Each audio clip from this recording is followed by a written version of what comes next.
Olá, meu nome é Ângela Lianati, você está no meu canal Sobreviver, seja muito bem-vindo. E hoje eu gostaria de conversar com vocês sobre uma síndrome que acomete cada vez mais brasileiros, mas não só brasileiros, pessoas no mundo inteiro. Mas vamos falar de Brasil, vamos falar da gente. Essa síndrome está aqui do nosso lado, burnout.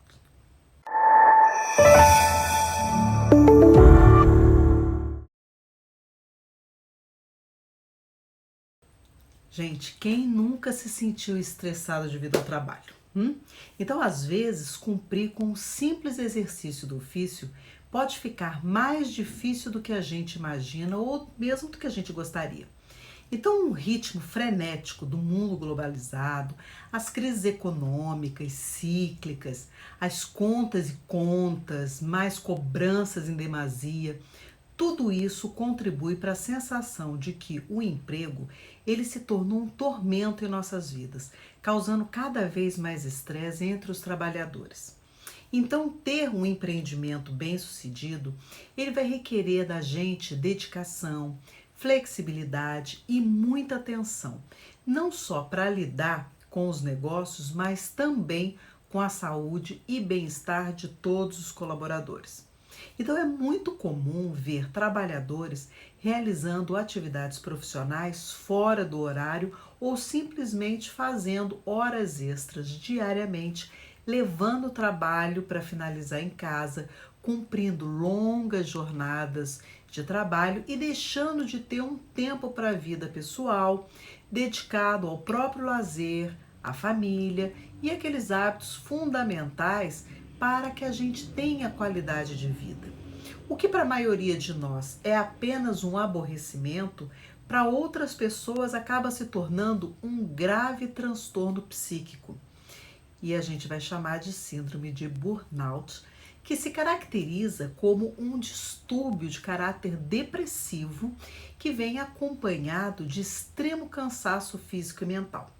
Então esse distúrbio, ele tem uma origem na constante pressão emocional e é relacionada a um envolvimento laboral intenso por um longo período de tempo.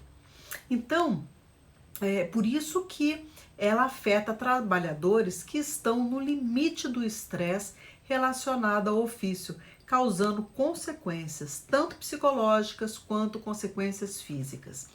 Então, o próprio termo burnout indica esgotamento, porque traduzido do inglês significa queimar-se ou combustão completa. Os primeiros estudos que a gente tem em relação ao tema, eles foram feitos por um psicólogo alemão radicado nos Estados Unidos, chamado Herbert Freudenberg, ainda nos anos 70. Então a expressão, ela foi muito empregada em décadas passadas no esporte para se referir àqueles atletas que já tinham dado tudo o que podiam e não conseguiam mais manter o desempenho. Atualmente, esse transtorno ele está registrado no grupo 5 da CID-10, que é a classificação estatística internacional de doenças e problemas relacionados à saúde. A síndrome de burnout, ela tem atingido níveis cada vez mais assustadores nos últimos anos. Então, de acordo com os dados recentes sobre gerenciamento de estresse, é possível a gente afirmar que 30% da população economicamente ativa do nosso país sofre com essa síndrome, a síndrome de burnout. Então, ela também é conhecida como síndrome do esgotamento profissional e afeta principalmente as pessoas que dedicam intensamente ao trabalho e preservam pouco tempo ou quase nenhum para o lazer e para o descanso. Então, a princípio, não há nenhum sinal aparente que denuncie essa disfunção. Mas aos poucos, o quadro surge por causa das condições estressantes no trabalho enfrentados por períodos prolongados. Então, esses fatores, além de atrapalhar o desempenho profissional, começam a interferir em outros âmbitos da vida, prejudicando o convívio social e a autoestima. Claro.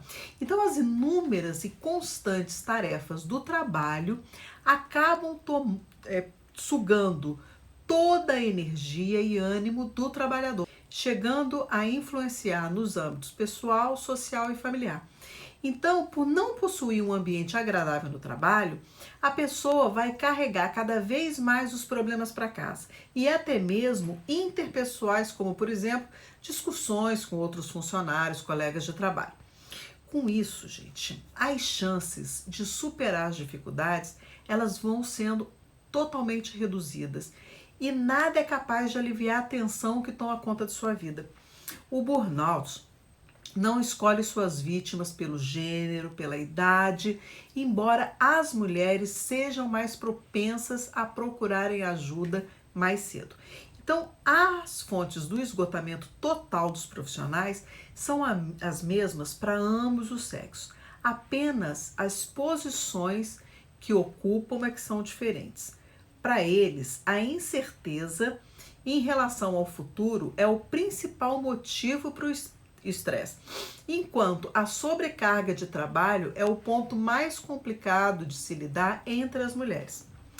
Outros aspectos, como relacionamento interpessoal e falta de controle sobre as tarefas, também aparecem como causas importantes para esses 12 estágios da síndrome. O primeiro estágio é a necessidade de se afirmar e de provar ser capaz de tudo, sempre e perfeito. O segundo é uma dedicação intensificada com predominância da necessidade de fazer tudo sozinho, centralizar o trabalho em si. O terceiro é um descaso com as necessidades pessoais, como por exemplo, comer, dormir, sair com os amigos. Então, tudo isso começa a perder o sentido. O 4, acontece uma aversão a conflitos. Então, o portador dessa síndrome, ele percebe que algo não vai bem, mas não consegue enfrentar o problema. E quando ocorrem as manifestações físicas, ele se desespera. O quinto seria a reinterpretação dos valores. Então, o isolamento, fuga dos conflitos, o que antes tinha valor começa a sofrer uma desvalorização, que é o lazer, a casa, os amigos, e a única medida da autoestima é o trabalho. Em sexto lugar, tem a negação dos problemas. Então, nessa fase, os outros são completamente desvalorizados e tidos como incapazes. Então, os contatos sociais são repelidos, o cinismo e a agressão são os sinais mais evidentes nessa fase. Em sétimo lugar, vem o recolhimento e a aversão a reuniões e um desenvolvimento de comportamento antissocial. Em oitavo lugar, mudanças evidentes de comportamento, como a perda de humor, não aceitação de comentários, que antes eram até tidos como naturais. Né? Em nono lugar, é a despersonalização. Então, ninguém parece ter valor, nem mesmo a própria pessoa, aquela pessoa que é afetada. Então, a vida, ela passa a se restringir a atos mecânicos e a uma distância desse contrato social. Em décimo lugar, uma tristeza intensa, uma sensação de desgaste, tudo parece difícil, complicado e há um vazio interior. Em primeiro lugar, a depressão e as marcas de indiferença, desesperança e uma exaustão completa. 12º é o último estágio, é um colapso físico e mental, que aí sim é considerado um estágio de emergência.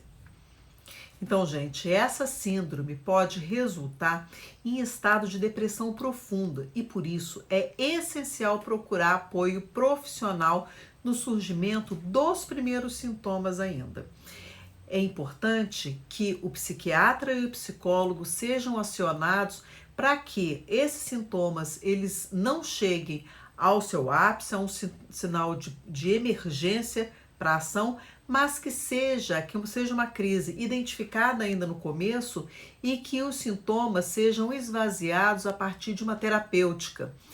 Muitas vezes não precisa ser medicamentosa, apenas uma ressignificação da nossa vida e do nosso trabalho e do nosso lugar nesses dois estágios, né?